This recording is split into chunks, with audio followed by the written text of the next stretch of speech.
Assalamualaikum warahmatullahi wabarakatuh. Selamat pagi anak-anak. Apa kabar kalian semua? Semoga hari ini sehat semua. Nah, hari ini ketemu lagi dengan Ibu Setiawati Asnuri. Kita belajar IPA kembali. Materi hari ini adalah sistem peredaran darah. Selanjutnya, perhatikan video berikut ini. Nah, nanti hasil video ini akan kita bahas bersama-sama. Mulai pembelajaran kita hari ini. Siapakah yang tidak hadir hari ini anak-anak? Alhamdulillah. Nah, bagi yang bisa hadir hari ini, mari kita mulai pembelajaran kita hari ini, yaitu sistem peredaran darah pada manusia. Apa yang dimaksud dengan sistem peredaran darah? Sistem peredaran darah adalah sistem organ yang memungkinkan darah beredar ke seluruh tubuh dengan membawa nutrisi, oksigen, dan karbon dioksida, serta hormon. Sistem peredaran darah pada manusia meliputi darah, organ-organ peredaran darah, dan gangguan serta penyakit pada sistem peredaran darah. Apa saja yang kita bahas pada darah, yaitu ada plasma darah, ada sel darah merah, ada sel darah putih, dan ada sel darah pembeku. Sedangkan organ peredaran darah ada jantung dan pembuluh-pembuluh darah. Selanjutnya, darah adalah cairan jaringan tubuh. Nah, yang kita bahas pertama adalah darah. Nanti pada pertemuan berikutnya kita akan bahas tentang organ-organ peredaran darah dan penyakit-penyakit pada sistem peredaran darah. Yang pertama adalah darah. Darah merupakan cairan jaringan tubuh. Darah manusia berwarna merah berwarna merah jika kaya oksigen dan akan berwarna merah tua jika kekurangan oksigen.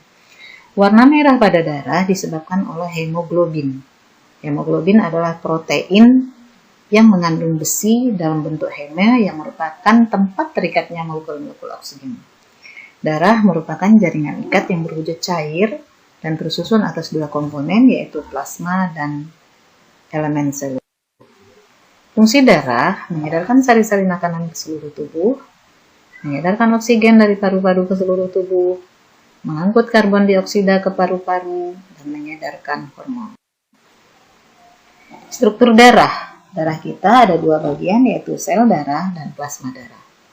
Sel darah kita ada tiga, yaitu leukosit atau sel darah putih, eritrosit atau sel darah merah, dan trombosit yaitu sel darah pembeku yang akan berfungsi pada saat pembekuan darah. Dan struktur yang kedua yaitu plasma darah. Dan plasma darah terdiri dari cairan dan protein darah. Proteinnya, cairan darah lebih kurang 90% dari seluruh plasma darah. Proteinnya meliputi albumin, globulin, dan fibrinogen. Plasma darah yang tidak mengandung fibrinogen disebut serum darah. Protein globulin merupakan penyusun antibodi yang melawan benda asing atau melawan diri penyakit. Tiap antibodi bersifat spesifik terhadap antigen. Nah, yang berikutnya adalah sel darah. Sel darah ada tiga, yaitu eritrosit. Eritrosit adalah sel darah merah. Sel darah merah bentuknya pipih, cekung, atau bikonkav dan tidak berinti. Sel darah merah dibuat oleh sum-sum tulang, terutama tulang pipa dan tulang belakang. Umur eritrosit 120 hari. Setelah itu akan dihancurkan ke dalam hati dan akan diubah menjadi cairan yang beku. Penyakit kekurangan eritrosit adalah fungsi sel darah merah bagi tubuh kita. Yang pertama, mengikat oksigen, membentuk oksihemoglobin. Nah, yang mengikat oksigen adalah hemoglobin. Fungsi yang kedua adalah karbaminohemoglobin, yaitu hemoglobin mengikat karbon dioksida membentuk karbaminohemoglobin. Yang kedua, leukosit. Leukosit adalah sel darah putih. Sel darah putih bentuknya tidak tetap, berinti, dan tidak berwarna. Sel darah putih dikelompokkan menjadi dua, yaitu granulosit, sel darah putih yang bergranula atau berbintik-bintik, dan agranulosit adalah sel darah putih yang tidak bergranula atau tidak berbintik-bintik. Berdasarkan dari jumlah lobus dan sitoplasmanya, leukosit, granulosit dibedakan menjadi tiga, yaitu neutrofil, eosinofil, dan basofil. Sedangkan leukosit agranulosit ada dua, yaitu monosit dan limfosit. Fungsi utama dari sel darah putih adalah melawan kuman atau bibit penyakit yang masuk ke dalam tubuh. Sel darah putih diproduksi di dalam sumsum merah, limpa, dan kelenjar getah bening. Sel darah putih bersifat fagosit atau pemakan benda asing atau kuman yang masuk ke dalam tubuh. Penyakit kekurangan leukosit adalah leukopenia, sedangkan penyakit kelebihan leukosit adalah leukemia. Ini adalah beberapa jenis sel darah putih, yaitu granulosit dan agranulosit. Granulosit ada eosinofil, basofil, dan neutrofil, sedangkan agranulosit ada limfosit dan monosit.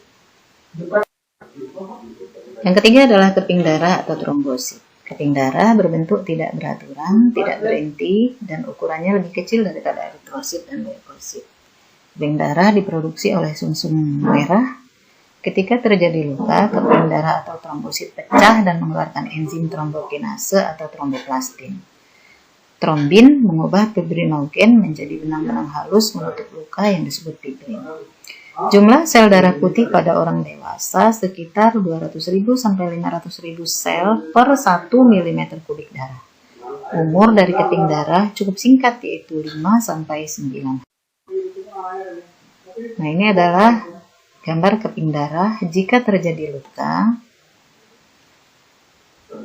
keping darah akan pecah dan mengeluarkan protombin, akan mengeluarkan trombokinase. Trombokinase akan diubah oleh protombin menjadi trombin.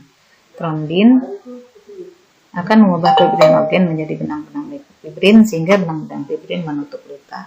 Demikian pembelajaran kita pada pagi hari ini.